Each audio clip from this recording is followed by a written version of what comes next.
Assalamualaikum Pak, perkenalkan nama saya Nasnianti, NPM 20140042. Di sini saya akan mempresentasikan hasil makalah RPP saya yang berjudul menyebutkan nama-nama orang tua atau nama orang lain dengan secara benar.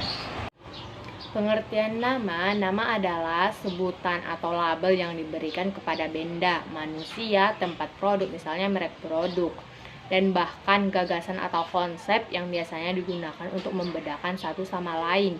Nama dapat dipakai untuk mengenali sekelompok atau hanya sebuah benda dalam konteks yang unik maupun yang diberikan. Ada banyak cara untuk menyusun satu nama, tergantung dari budaya setempat dan bahasa setempat.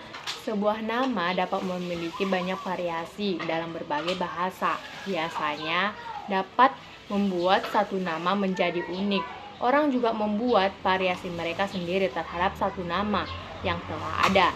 Nama-nama yang umum dipakai biasanya diturunkan dari nama-nama orang terkenal pada zaman dahulu atau nama yang memiliki makna khusus.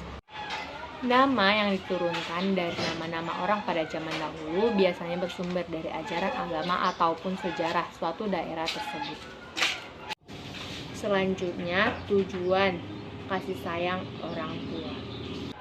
Kasih sayang orang tua memiliki peran penting yang besar untuk kehidupan anak. Meski hidup anak berserba kecukupan, tapi tanpa adanya rasa kasih sayang anak terhadap tidak ada rasa bahagia. Oleh karena itu, anak harus mendapatkan curahan kasih sayang dari orang tuanya sejak dini. Tidak hanya untuk membuat anak bahagia, tetapi karena kasih sayang memiliki banyak manfaat bagi anak. Berikut ini beberapa peran dan cara menunjukkan kasih sayang yang tepat pada anak. Maka manfaat yang akan didapatkan adalah sebagai berikut. 1. Membangun kemandirian. Mengeksploitasikan kasih sayang pada anak bukan berarti dengan cara memanjakan dan menuruti semua keinginannya. Malah, kasih sayang orang tua bisa ditunjukkan dengan melatih kemandirian anak sejak dini. Biarkan ia mencoba berbagai aktivitasnya sendiri seperti memakai pakaian, mandi, makan, bermain, dan lain sebagainya. Dari sini ia akan belajar mandiri sekaligus meningkatkan keterampilan dirinya sendiri. Kedua, memberikan kenyamanan, keamanan, dan rasa ingin tahu. Kasih sayang orang tua dapat membuat anak merasa aman, nyaman, dan bahagia.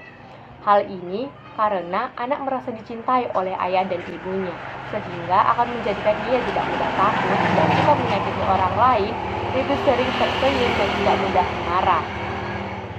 Ketiga, meningkatkan rasa percaya diri. Ibu bisa menunjukkan kasih sayang dengan cara membebaskan anak berpetualang. Biarkan ia belajar banyak hal baru dengan pendampingan dan pengawasan dari sang ibu.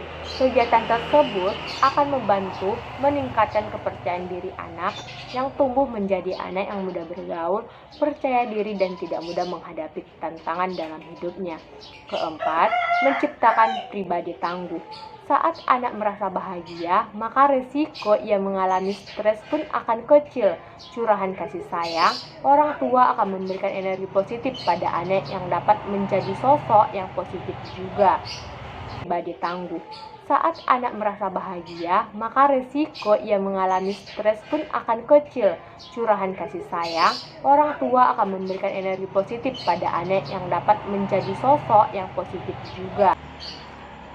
Kelima, meningkatkan prestasi akademik. Kasih sayang orang tua dapat mendukung proses belajar anak, tentu saja berpengaruh pada prestasi akademiknya.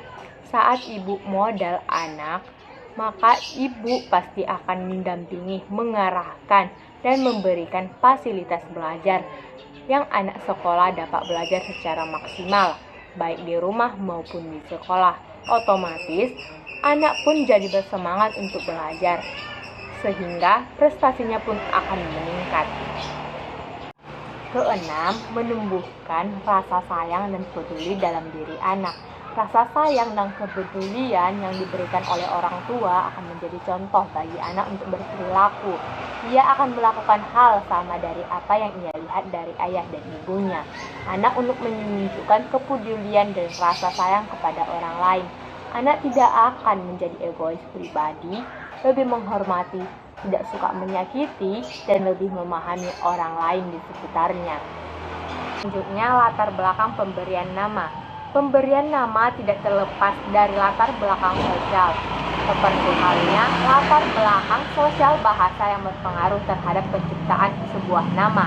Orang yang berada dalam lingkungan masyarakat yang berbahasa Indonesia cenderung memberi nama dari kosakata bahasa Indonesia.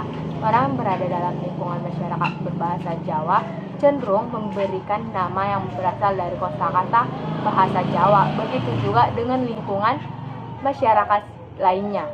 Selain latar belakang sosial bahasa, posisi geografis dan keragaman kepercayaan atau agama juga berpengaruh dalam penciptaan atau pemberian nama.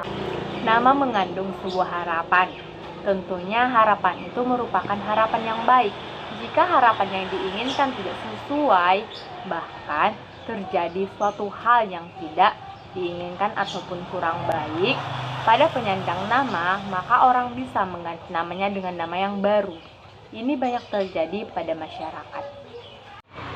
Cukup sekian hasil video presentasi makalah EPP saya. Kurang dan lebihnya saya mohon maaf. Assalamualaikum warahmatullahi wabarakatuh.